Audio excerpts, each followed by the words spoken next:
So that was the little idea I had. Oh man, I like it. There's so much. There's so much to unpack here.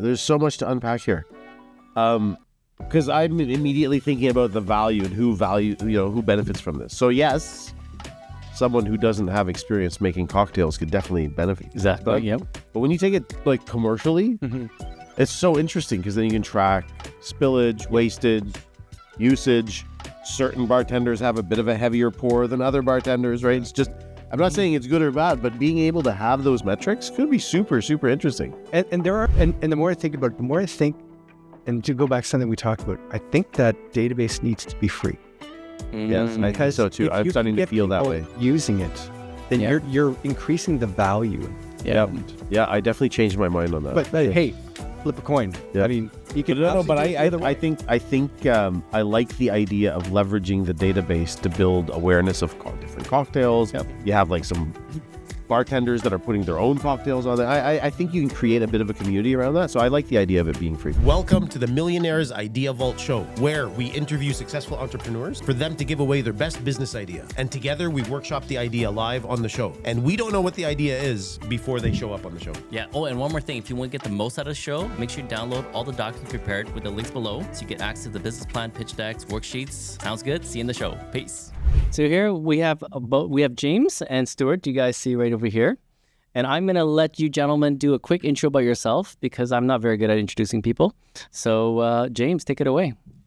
Well, I'm a dad to 8 kids, 1 grandkid, but been I call it a portfolio entrepreneur, where instead of just working on one company and then selling it off, closing it out, and then starting another company, working on multiple companies at the same time at various stages of growth and development. Have a COO of Pure Colo, which is largest independent data center in the area over in the Big Mytel campus. And that's been growing like gangbusters, doing super, super well since we founded in 14 and opened our doors in 17. That's awesome. Very cool. Thanks for sharing. Mr. Stewart, a little bit about you. Yeah, Stuart McMillan, father of 3 daughters, and I've been in consulting for 25 years. Hence no hair. Work a lot on the digital transformation projects, most different sectors, large scale. And I've just become a turbo nerd about AI in the past year, studying and learning everything I can about it, and done some work in the data center space as well. So my condolences. Really excited, but bring the human side a lot to the equation with my HR background. So. A little bit about your AI, like where are you learning the AI? Because when I looked you up, I said, oh my gosh, this guy's really going to some high-level places where they're leading some serious AI development. Hey, absolutely. Yeah. So I had a client approach me for a transformation project for AI, and I was like, oh, can I spell AI? I better learn about this thing. Well, what is it? So I ended up at MIT. I did their program there. Thought that I would try to learn Python programming as an HR kind of change person. Thank goodness AI was able to fix all of my work. So through that a little bit. Then I started to grow a fascination for AI in healthcare. So I'm doing some studies with Stanford and with Cornell right now as well. And just want to keep it going. And I've been experimenting and playing around with all of the toys. Yeah, see, Richard, we surround ourselves with super smart people. Yeah. Right. Yeah, we're going to let you guys just take the show, and we're just going to sit back and you can okay, drink. But let's talk about the reason we're here. I like to start by asking, what is the problem that you faced or you experienced that gave you the idea? And then maybe you can tell us what the idea is. So there's always a couple ideas that rattle around between the earlobes, right? Some of them are better and some of them are worse. One that always got me, it's weird. I don't drink, right? It's just not my thing. It's not a anything other than a personal choice. But I have 2 older brothers and they love scotch and they get into the scotch and the flavors and stuff like that. And I'd love to be able to have people over sometime and make some kind of make drinks, and pretend to be an adult, even though I'm like 90 years old and I have gray hair. So the little idea I had was I've done a lot of software businesses, corporate shells, things like that, but I've never done a product-based business. Is there a product you could build and sell 10,000 of 100,000 of a million of? And what I came up with is this idea of having a Bluetooth connected module that would plug into every bottle of liquor that you have, and have the little spout thing that goes out. Like, this is really gonna bring the bar low. A little spout on it, so you can pour drinks, and then you can have an app that goes along with it, and say, I want to make a Manhattan. I want to make a drink. Not an Americano, no. That's a coffee. Right. But that kind And of Negroni or whatever, yeah. So, and kind of trade everything through that app, and you can check bottle levels. It can tell you when you need to reorder stuff. You could have a little LED light on each one, so you can say, I want to make a Negroni. Press a button, and a light would turn on for each of those nodules for the bottles, and then it's just like real simple. Grab a bottle, pour the thing, and you're done. And that could scale up into bars, I thought, pretty well, where they have a wall of this stuff. And I would expect any bartender that knows their salt they have their own recipe. They know it, get it done. But for someone who's maybe kind of coming into the business, they could still take advantage of that. Press a button, and it's going to tell you what bottles you're supposed to grab to make that recipe happen for that particular drink, and to be able to manage the inventory levels of all the drinks through that as well. There's benefits to the experienced people. There's also benefits to the more junior people. So that was the little idea I had. Oh man, I like it. There's so much. So much to unpack here. Because I'm immediately thinking about the value and who benefits from this. So yes, someone who doesn't have experience making cocktails could definitely benefit. Exactly. Yep. But when you take it like commercially, it's so interesting because then you can track spillage, wastage, usage. Certain bartenders have a bit of a heavier pour than other bartenders, right? It's just, I'm not saying it's good or bad, but being able to have those metrics could be super, super interesting. And I'm sure there's products in the market already that track some of that maybe track at least, I've seen a lot of solutions like this around beer because they're in kegs and then the beer lines are sort of already connected. So I've seen either weight-based or volume-based in terms of what the flow-through is. I haven't seen anything like this on a per bottle basis. But I think about shanty tea, how in the back end, the different ingredient that goes into a particular tea. Yeah. There are, just through POS systems, you could say, hey, if I've made a Negroni or an old fashioned, it's estimated that it's going to be using up this much, but it's not precise. And I think that precision can count for a lot of money saved. And it's interesting. I mean, one of the thoughts that I had initially as you're explaining this is you're taking a step out of the process, which is I used to have, I have to use a shot glass to measure and then pour. Sure. I'm removing that step. So simplify. Right? Because I'm now pouring and the light's going to, I don't know, flicker a different color, be like, stop, You could probably even build a limiter in there where as you pour, it only lets 1 ounce go through. That's right. That's super interesting. Okay, so I would say an idea like this would have been very, very difficult to do 10 years ago. The technology's come a really long way in terms of I've even seen RFIDs that are sticker based, that people are experimenting with. There's some interesting ways because how do you get battery power, for example, into that? Does it need to have power? I think we need to have some, and I think you could do that with a watch battery. I mean, I have a garage door sensor. It tells me when my garage door is open and closed so that I can press a button on my phone and close it because I'm lazy or forgetful. And those batteries, they typically last for 3 to 6 months. So maybe you have to go through and there's a warning light that comes on when the battery light's low, and you just replace the battery. I would take it in a bit of a different direction. I'd make them all rechargeable with a big charging station that it's like a wireless charging. Just because in my view, and this is just, I want to throw that out there. I don't think it's something that sits on the bottle. I think it sits in the top of the bottle. So it's the limiter, not limiter, right? Like, but it measures the flow, and the light is built into that because then it makes it easier to kind of, okay, this bottle's done. Let's move it to the next bottle.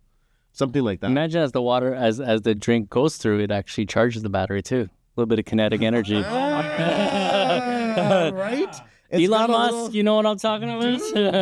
Oh, I like that. I like that. That in itself could sell the product, right? The fact that it's got a little built-in charger. Yeah. There's lots of other tech around it that could be forming an ecosystem too, like on the Royal Caribbean cruise ships, they have robotic bars, right? Mm-hmm. So it's a robotic arm that will actually go and grab the drinks and make the beverage. I'm thinking of AI vision as well. Yep. Is there maybe opportunities to have sensors embedded in the bar that would be able to scan the bottle to give you metrics on liquid levels, and to have it work that way, which might reduce the need to even have the physical device. The bottle itself. So that's a great point. I mean, you can definitely. This is cool. The Apple Watches, they have some of those light sensors that measure your heart rate and things like that.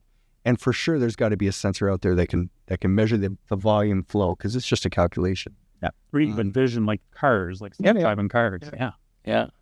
But that's really interesting. So like in the top part that you like put in to pour, which could have a limiter so that you know exactly how to make the most consistent cocktails. Even a bartender doesn't have to think now twice. Sure.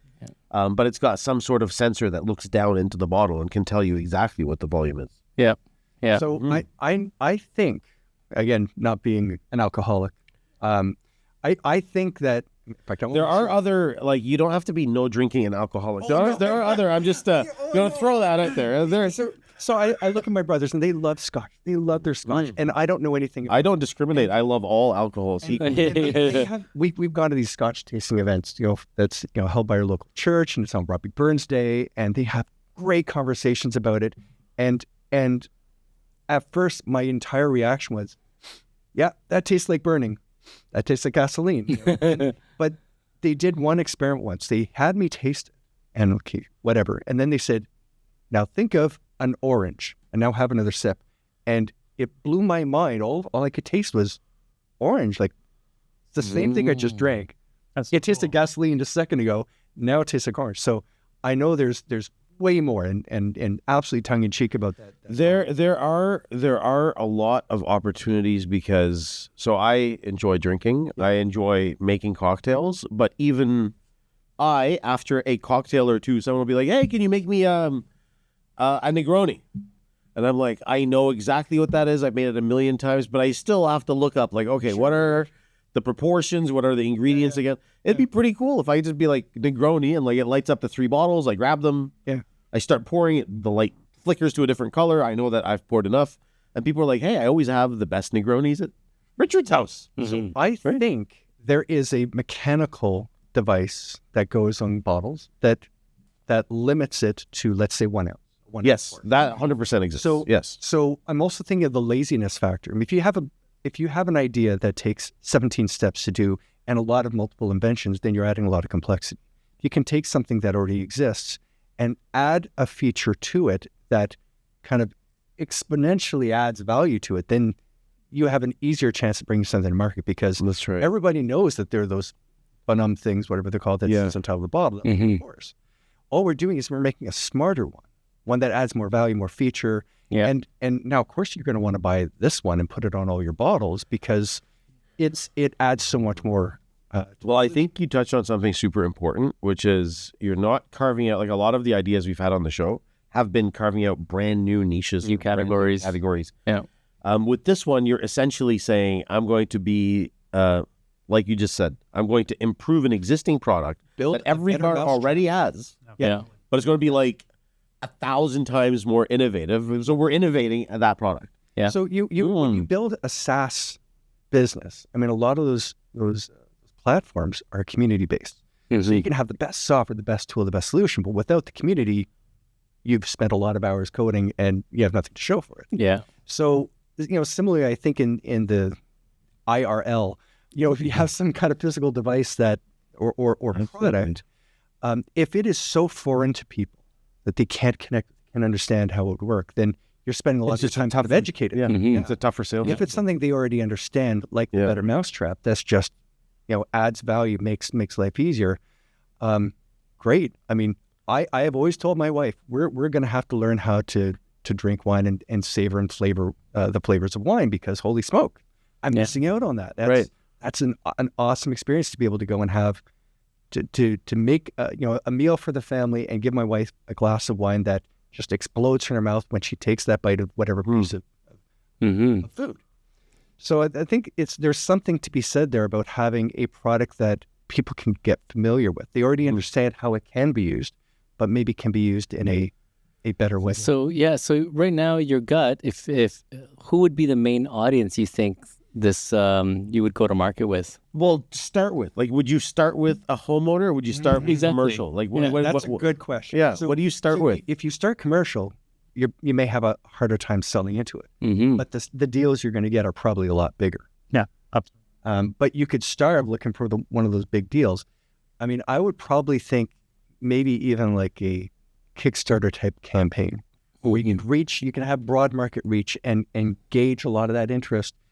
I mean, there's certainly got to be people that have their own liquor collection and would value that ability to know, okay, I'm almost out of my gin. I better get it before I make my next gin and 7. And to go beyond the gin and 7s and have the 17 different kinds of drinks you can make, sure, 100 different kinds of drinks you can make with gin that you never would have thought of because you're just not a... I think that is my favorite part is even at the restaurants, when we have staff coming in and they just got their license, and the ability to create alcohol, they're looking at these sheets, and they're mixing drinks like this. I've seen it so many times where they have to look at this mixed recipe and they're doing it versus it's so much easier when the app, like you said, I mean, it'd be cool if it does light up. It's like, oh, I'm going to do this one. Bing, bing, bing. These 3 bottles light up. Seeing like green. Cool. This is what you got to use, right? But also, if you're saying to someone at your house, like, hey, can I make you something to drink? Yeah. A lot of times I go to the cupboard, I'm like, oh, I'm actually out of white rum. I wish I knew that, right? But if you've got these things in all of your bottles, you'll be able to know what is available, and it should only display like exactly. You open this menu. Well, you say, hey, even at my home, say, hey guys, here's what I can make for you right now. Just choose a drink for it, because based on what I know I have. Oh wow, what's this drink? I don't even know this drink. It just says I can make it. Can you imagine being at a restaurant? Okay, I'm just thinking commercial application here. Can you imagine being at a restaurant and you're ordering on an iPad, a digital device? The digital device will promote the best profitable, the most profitable cocktails it has based on the cost you've entered, based on popularity, right, where you use AI to kind of say like, based on the drinks they ordered before, I'm going to recommend these other drinks, and I can do that now because I know what my inventory is of everything, right? And my bartender now knows how to make everything, right? I'm almost wondering, like, if it's a bit deceptive sometimes. We've all been there where they push the special of the day, right? They want to get rid of the inventory, so maybe they have too many mint leaves and they want to push mojitos. Yeah. Special of the day is coming up, so that would open up a whole new door on the inventory side. I'm trying to think if alcohol like has a shelf life. Surely there's some, if it's been open for a certain amount of time. I'm sure there's a finite time of like several years, but I mean, alcohol was kind of like syrup and honey that, syrup and honey basically have an infinite shelf life because it's so concentrated. As a Scotsman, I think I have to say the joke that if a fly got into one of those bottles, I'd be like putting it on the counter, spit it out. That's value. But the other thing I was thinking of is I just eat it, but house fanning too, would it fall into that? So house wines for sure have a shelf life. They do. You cap that, and they do. probably a couple of days. So I think, in my opinion, as someone who enjoys all of those things, I think there's a lot of innovation that's happening on the wine side. To support this. So you'll notice a lot of, I don't know if you've been into a Centurion Lounge at any of the airports, like in San Francisco, for example. They'll have a machine where they put in all the bottles of wine, and it manages and tracks how long it's been open. It does the serving. It knows exactly based on sort of what kind of wine you like. It'll recommend stuff. So I think a lot of innovation's happening on that. I don't see any of that happening on the cocktail side. I think I would start, not to say there isn't a market for wine or beer. I think I would start with the liquors. But just connecting that dot to what you said, wouldn't it be neat if you had all the wine bottles like that, where you could connect it up and provide glasses of wine to people, and it could start having a countdown timer, maybe after one day it turns yellow, to remind people, use this quickly, you're near the end of its life. Or let's put a special price on that wine. Get rid of it faster. So the other thing I was thinking of, so my wife was born in Finland, moved to Sweden, then moved down to the US, and then came up to Canada. So we have her parents over right now. I don't know anything about what people drink in Finland. I don't know what drinks are common there. I assume liquids of some form, but I'm just a bit of a guess. Not sure either. Schnapps, maybe. If you have a database, you can make that database really, really big, and you could accommodate. Even if we're customized to certain drinks here in Canada or North America, what about South America? What about Africa? So hearing you say that, we're going to take the conversation just around how I would price this. Okay, not in terms of how much I would charge, but because that service, the database, the app, whatever, is so important, I think this has to be a subscription-based service in my view. So I don't know if you can get really good at manufacturing these and they're super cheap, you get them for free as long as you subscribe to the service. Or they're really inexpensive, but you have some sort of model where like a hotel needs 50 of these things and a person needs 20. Because if you just sell them, like I'm just thinking of the Sonos model, right? Where they're selling the speakers and you need the app, and they have a hard time balancing how do we add value in the app without charging you a subscription. This could be a way. A lot of car companies are moving in this direction too. Exactly, like, hey, you want self-driving? It's a monthly fee. It's not like a one-time.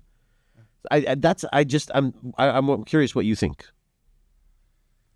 Do you see it as a one-time purchase? Or do you see it as a subscription, or is the subscription an add-on to the purchase? That's a good question, and I mean I haven't thought it through. So this is off-the-cuff reaction. I remember BMW had some feature, and I can't think of which one it was. It was a common feature that everyone was going to use, and people thought it was integrated into the car, and then they found out they had to pay a monthly subscription for it. That's right. It was an uproar. And noses fully 90 degrees out of joint around the world. So my initial thinking is to do the opposite. Make the app free, but the app's useless without the nodules. But you could get the app out there, and if it's free, there may be a lot of people that will download it just for the sake of having access to the library, which allows you to kind of pre-sell through the app. So you're thinking marketing and expansion already. Exactly. Yeah. That's what, I mean, just off-the-cuff contemplation.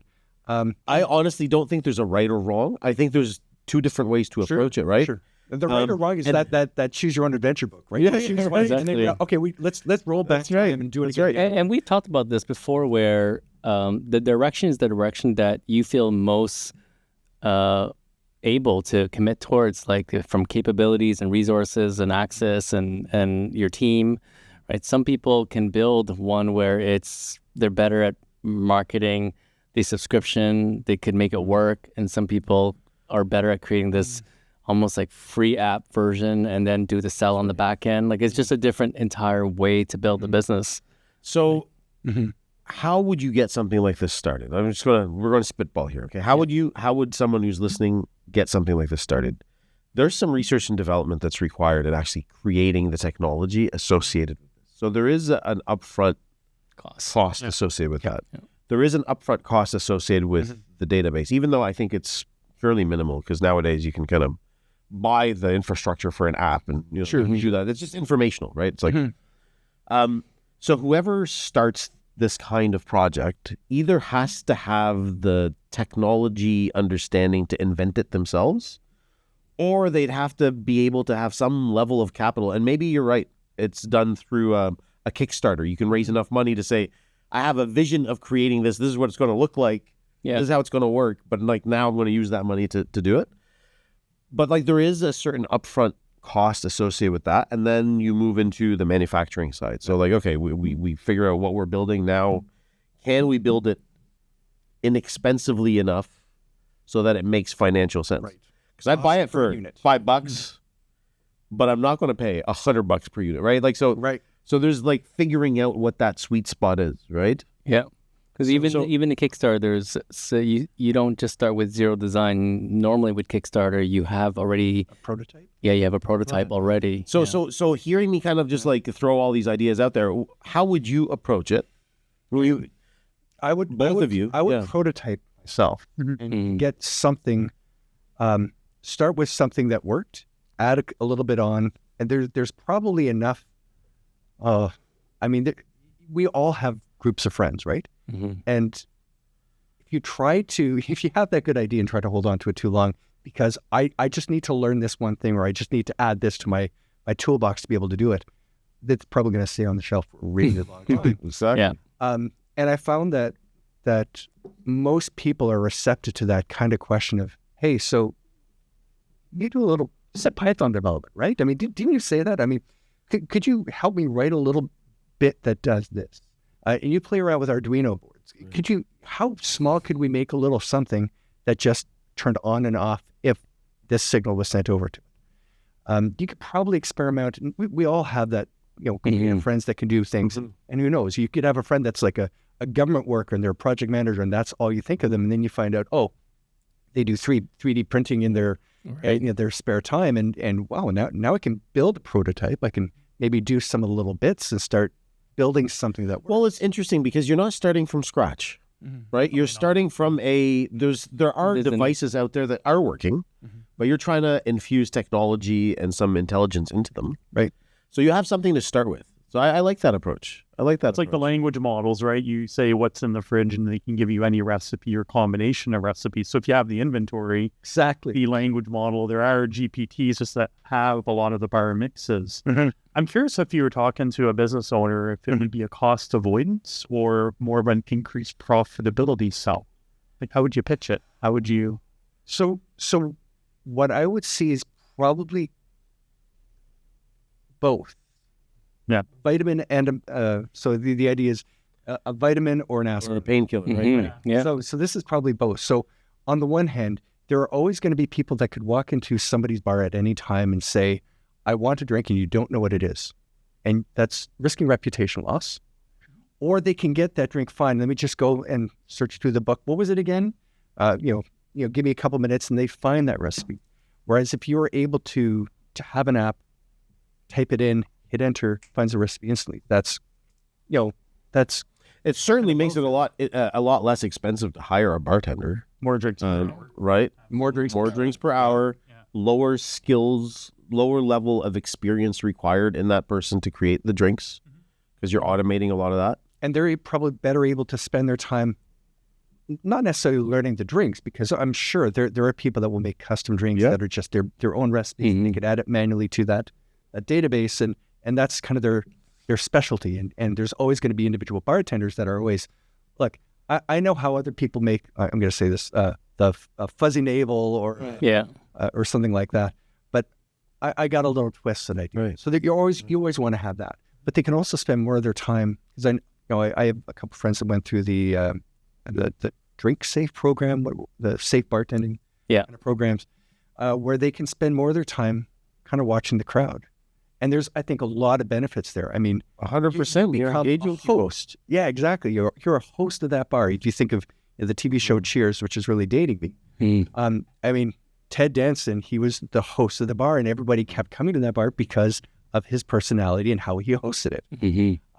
And you can also keep your eye on everybody else. Who's probably had a little bit too much, who is maybe trying to get attention, but they're maybe a little too shy and reserved to try to get that attention. You can give probably better quality of service to everybody. And see on the singing bartender. I have a thought. You don't want to You hear me said sing. something. I had a thought. I had a thought based on something you said, but I've got two things to say. One of my current favorite cocktails is called Naked and Famous, and every time I go to a place and I ask for it, nobody knows what it is, because it uses some ingredients that aren't as common, right? But when they look it up, but you're right. Instead of like engaging with me, now they're spending 10 minutes looking up the recipe to make it. But something you said that like triggered a marketing idea for me is, I think if you can get like leading bartenders to start using this by saying, if you invent a drink and you put it onto our app, we will pay you a small fee every time someone uses it. Okay, like a couple of pennies or whatever. But like it's not really because we're going to charge anyone for it, but it's just a marketing cost. Yep. Of saying now you have a way to kind of monetize your proprietary recipe. Yeah, I love it. You can get some influencers too. I'm sure that's a big pain point for bartenders when there's 50 names for the same drink. Oh yeah, And you're at 100%. And you're right, that would definitely probably get them on side. Right? I think there's so many incredible benefits because you said cost avoidance, or in fact, it does create both benefit, this idea.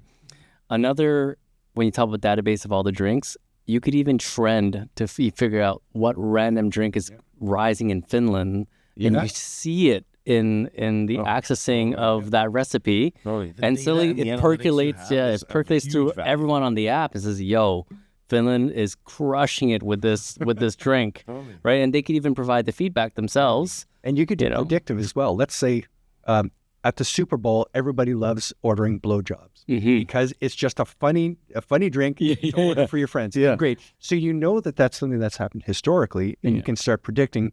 By the way, we recommend 2 weeks in advance. Make sure you have plenty of whipped cream and whatever the ingredients are.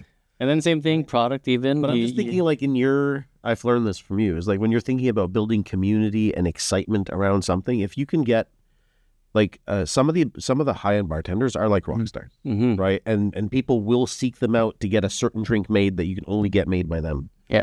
But if there's a way that you can sort of engage them to be part of this community, whether it's through a payment or whether through like however you end up doing it, but you can get people to also start voting. I mean, I'm just thinking about like how do you create some social excitement around using this app? Well, the benefit thing here is this is a niche where people they have fun in general, right? In general, let's put it that way, right? And you get very creative in this space. You know, I could see different communities that you could create a movement. So here's one that's just random. Okay, here's person A named Alexi, and this guy knows nothing, but in a matter of 3 months, he is this bartender wizard. Right. And the reason I think about this is I always think about people either going away from Pain Island or people going towards Pleasure Island. yeah. Right. And that story of someone who knows nothing and now is this superstar entertainer and now creating value for whether restaurants or friends, that becomes something people want. That's right. Right. And so when you create these two islands of the destination, that creates the community because they want to travel on that journey. I love it. Right? And so influencers, all this I think is a bit of an obvious, right? If they can be the one who kind of gives a bit of gasoline to jumpstart this community. But the real value is when someone can relate to someone within the community and they say, we don't have a lot in common, but it looks like we're going in the same direction. Right. And that feeding that direction is where the value can create. And you said it, community earlier that's the way I think anyways. Right. So I don't have a specific example on purpose because there's just so many different directions one can go with. If I went with it, I would probably target restaurants. I would go to market. It's so easy to test it within a few bars within your own community. Sure. It's really easy to start 2-3 restaurants, even if you're in a small town.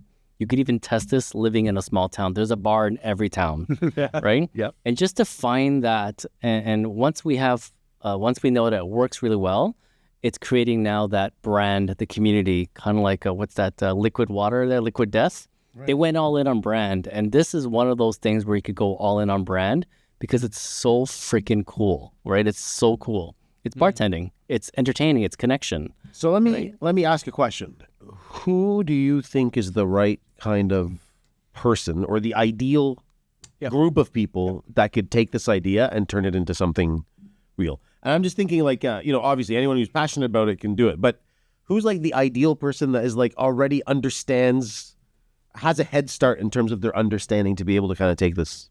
I mean, I think it could be somebody who has some experience in the restaurateuring.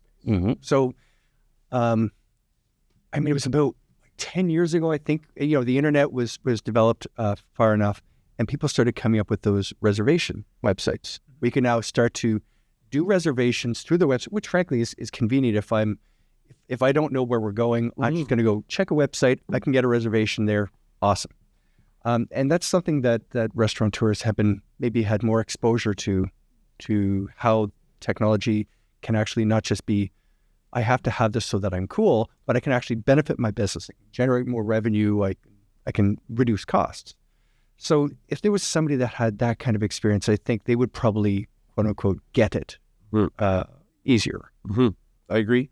Even a seasonal business like this time of year where they're ramping up because they know the patios are going to be Summer, busy, but they have all these inexperienced people coming in who can't make drinks.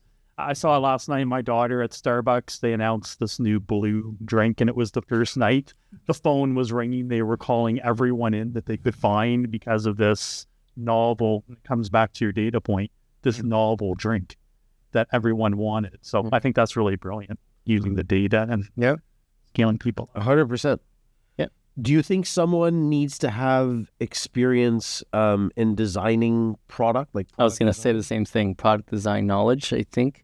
I don't know if this person could be a founder, but definitely engaging a short consultant of some sort for product design. I don't think that needs to be a founder criteria in terms of characteristics and knowledge and experience. But I think someone who either, because it's my style, right? So it's someone who has a strong marketing and brand community background, someone who loves this space, whether it be someone who loves to host parties and things like that, right? I know a friend of mine, his name is Daniel Zafar. He just hosts great parties. And he would be a great guy if he took this on because, he's just really cool that way, right? At the same time, he's a guy that has knowledge with internet marketing, Right. So I think that's the main person that should be leading this project. I would even venture to say like a bartender who has a technical sort of knack. I know people who went to school for whatever, computer science, and they end up working as a bartender because they hated working in that field. But somebody who's got like a bit of a technical, knack for things and likes to invent things, but also understands how bartending works. Because my understanding of it is very limited to just hosting friends. Right? But someone who knows how to mass deliver cocktails would probably be able to know what the most obvious places to start are to make things easier, I mean, if the advantage of having someone who has a bit of bartending experience, someone who has a bit of restaurateuring experience or hoteling and hosting experience, is they may have a couple connections, a couple friends that they could get as an early adopter. Because sometimes that feedback, before you really lift the lid off the pod and let everybody see it, you can get somebody actually using it and saying, I know you wanted to have, let's say, green, yellow, and red, but most of the bars are lit with, let's say, blue lights, and that washes out some of the colors. So we just can't see it. Such important feedback. So sure, 100%. Or your app, you've done it in portrait mode, really should be landscape mode, or it's great that it's on an app, but we really need to have a stand. Right. Well, then think about that problem and great. Right. Yeah. You're touching on something. We talk in this show. We like to kind of brush through different parts of a business, but in this case, user discovery, audience testing, things like that is really important, especially in SaaS, for example. So, the viewers, especially if you're new to business out there, this is, if I would say, one of the most important part of starting any business, because you don't want to sink money developing something that's not wanted, right? And I tend to say, when you do a user discovery, it's not to validate the product, it's to validate the problem, right? It's to best define that problem and the opportunity. And then that in itself will help us define better what the product is going to look like. Yeah, I completely agree. We're here because we're talking about an idea that people may leave on the shelf. And there's this fear sometimes amongst entrepreneurs of not sharing that idea because I don't want it stolen. Yeah. And the whole purpose of this is to give it away. Well, the whole premise of our show is to break that habit. Exactly. But that habit runs really, really deep. And there are people that have had really great kind of ideas, but they didn't turn to family and friends to have that chat over coffee. I got a buddy of mine. He's a super nice guy. His name's James Stark. Hey, buddy. He calls me every now and then because he has an idea. And I don't want to go into any of his ideas just in case. He's no. We'll have him on the show to give him exactly. He'll pick up the phone and just call, and we'll kind of we'll test it out. We'll poke holes at it. How big is that problem? Is that problem big enough to actually warrant action to fix it? How good is the solution? Is the solution different enough from things that are out there already that it makes sense? And that ability to adapt really can save a lot of time, sweat, Huge amount of time. and then move towards that ability to have a more successful product at the end. Like, how many times are you talking with somebody who says like, oh, did you see this new thing that came out? That was my idea. Yeah, right? Yeah, I thought about this 10, 20 years ago. 20 years ago. It's like, too bad you didn't give it away or do something. Yeah, like Apple stole so many of my ideas. That's right. That's right. Okay, so next question is, what do you think the minimum amount of money required is? Oh, you read my mind. Yeah. To get this going. Yeah. What do you think the minimum amount of money? Define get it going. I mean, Okay, I think so- you can build a prototype for less than $1,000 for sure. Boom. You could probably get a like what I'll call a minimum viable product that may not have all the software developed, all the hooks, but even a simple, I press this button and it makes the light go on, proof of concept. Maybe even for $100. I think if you have the right friends, the right connections. I know here in Ottawa, we have Invest Ottawa. One of the things they try to do is open up some of that 3D printing accessibility for people that have an idea that just, they don't have access to a 3D printer because those things are more expensive than the idea, let's say. Yeah. So being able to get something prototyped is that barrier is kind of lowering. And I think that It is lowering. communities, a lot of communities and municipalities are recognizing that part of their income comes from taxpayers. And if they can help their taxpayers become more wealthy because they're trying to be entrepreneurial, then they can actually help themselves. So they try to give things to that community to help encourage them. And hey, it brings attention. And I would say on the app side, it'd be fairly inexpensive, honestly. Like under $1,000, you can probably get like version 1 of an app done. So we're talking like less than $5,000. You can probably get a proof of concept done. And now you can go to Kickstarter. Yeah. Because you've got enough there. Something works. You can go to a Kickstarter and then you can raise capital that will help you get the manufacturing done. The manufacturing, I think, is a big risk in this. In that there's in my tea business, we handle a lot of importing. And like the process of getting manufacturing done and importing is time consuming and difficult and high risk. But if you had a Kickstarter campaign where you've got pre-orders already lined up, now you're really mitigating that risk. Yep. So I love the Kickstarter idea.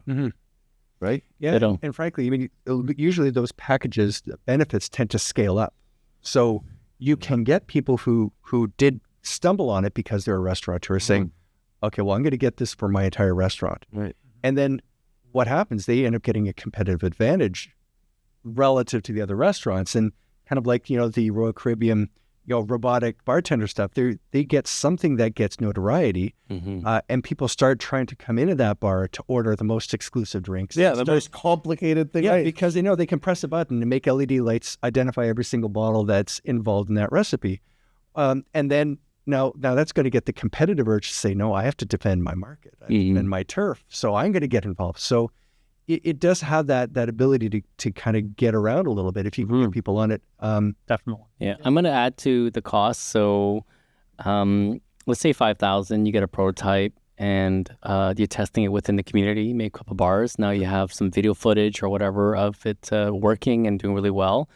After figuring out the business model, I do think there's probably going to be anywhere between a $3,000 to as high as $20,000 to prep a good Kickstarter campaign, which could and people who are who have access to videographers, storytellers, things like that will have a less of a cost to it. And some people just figure out too and understand the power of storytelling for the purpose like Kickstarter. You could also do a friends and family round and do a bit of a raise for that, as long as you hit that prototype, show that it actually works, and you see the testimonials from the bars or the party, or even if you could access an influencer even to say, yeah, I'm ready to push it out to my audience, whatever, whoever you are, you'll know where the access is to create that value and the proof, and then do a bit of a raise if you need to raise, if you don't have that money, or you could dish out as little as $3,000 and then run the Kickstarter campaign assuming it's successful, now you have the pre-orders, that's all done. Next thing is delivery and marketing to push it out. Well, that already creates marketing, is the Kickstart campaign. So 20K is not just a launch campaign, but it's also, like you said, a marketing campaign to reach an audience, right? So that's phase one, right? Phase one is... And I'll tell you, I mean, one of the reasons I really love this idea is I love physical products that interface with technology. Right? Like I find myself very attracted to that business instead of it's just professional services, just software.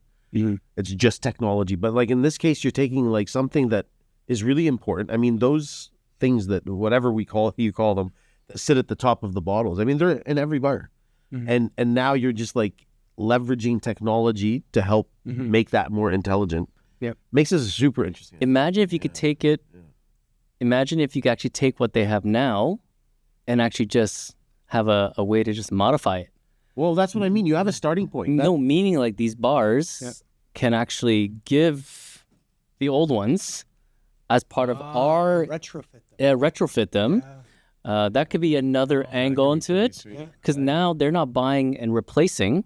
It's like, hey, we have, let's say, 5,000. Right. Send us your... at the bottom of that one. So it's like a little add-on that goes on to... I mean, again, I'm not the product designer by any means, but it just hopefully multiple people will run with this idea and will approach it all differently. Yeah. Then we can have them on the show and find out how they did it. Because we're thinking friction at the same time. And the fact that we're improving an existing product already is reducing the friction. Because I already use it. I'm familiar with it.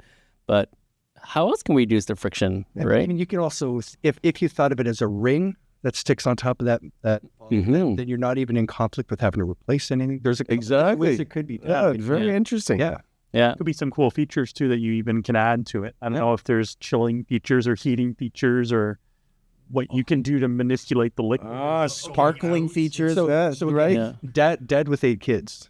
If I had a ring that could connect with that banum that allows the liquid to come out, my finger on it. Right. And unlock it. Nice. Nice. That's right. Now we're going really crazy. I love this. Exactly. I mean, I don't know if any of you guys ever worked a restaurant job in your earlier part of your career. I worked a few times, yeah. and there's a lot of heat in that kitchen. If you can reduce some of that heat for some of those earlier employees, you're talking about a mental health benefit too. Yeah. They have an easier time doing their job. And I feel like that's a different business idea, and we should have a separate show about that idea because that is a real problem. Heat in the kitchen and everything. Yeah, I think that is worth a separate show. But yeah, I so what else do we need to kind of? So we have the problem, the idea, we have potential audiences, the type of founder, we have the financing. Sometimes we talk about different phases, what it can look like. I don't know if you. We've sort of touched on sort of the big picture, long-term potential, I think. Yeah. Whoever runs with this will have to figure out, like, what is the minimum viable product, really? Like, what is the most important problem they're going to solve? Yeah. And then how do you take it from there? Because right away, I'm going to, wouldn't it be cool if I could use the analytics to drive, you can even drive, better margins on every drink. So there's a lot of value, I think, in the long term. Yeah, this is I really love this idea just because I'm sure the viewers, there's 30 people seeing 30 different versions of it that are extremely viable businesses. But I love you throwing in the fact that it could be just a ring. I think that would be even easier to prototype, right? It's got technology in it that just like opens a flap and closes a flap and it's got a little light on it. Like it really simplifies the problem. Yeah. Instead of being a full spout. And the more I think about it, and to go back to something we talked about, I think that database needs to be free. Yes, I think so too. I'm starting to feel that way. Using it, then you're increasing the value. Yeah. I definitely changed my mind on that. But hey, flip a coin. Yeah. I mean, you can. But I think I like the idea of leveraging the database to build awareness of different cocktails. Yep. You have like some bartenders that are putting their own cocktails on there. I think you can create a bit of a community around that. So I like the idea of it being free. You can stratify it too, right? So over time, you could have like the database plus. Right. Just keeps going up. The restaurateur. Yeah, the database itself is free. Yeah. But you can unlock the analytics for a subscription. Right. And a restaurant would want that for sure because they get to be on top of the trends and get access to all that fun stuff that makes more money for them. Exactly. Land and expand. Freaking awesome. All right. Man, I gotta tell you, I really like this idea. Yeah. I swear on my I phone, really I like wrote this that idea. file there somewhere where this was written maybe 10 years ago as that idea. That'd be neat to do. I've never done a product, but I'll just make note of it so I don't forget. Well, I'm so happy you decided to give it away Ditto. Absolutely. Yeah. because I think the world needs this idea, and it would be a shame for it to not happen. Agreed. And you know what? In 10 years from now, it would have come out, and you'd have been like, "Hey, that was my idea. yeah. I came up with that 20 years ago." Yeah. Right on. So you want to land the plane, bro, as always? No, you land the plane today. Actually, I'm gonna. Yeah. We always say land the plane. I don't know where that came from. I don't know. I say tee up and land the plane. And then again, like I said before the show started, I'm smart because I steal things that make me look smart. Well, it was a pleasure meeting both of you guys. Honestly, we didn't know each other Yeah. before the show. Thank you for sharing an amazing idea. I really love it, and I hope to have you guys on the show again in the near future. You got it. It was great. So I hope everybody loves the idea as much as we do, and thanks for watching. Peace out. Peace out. Mhm.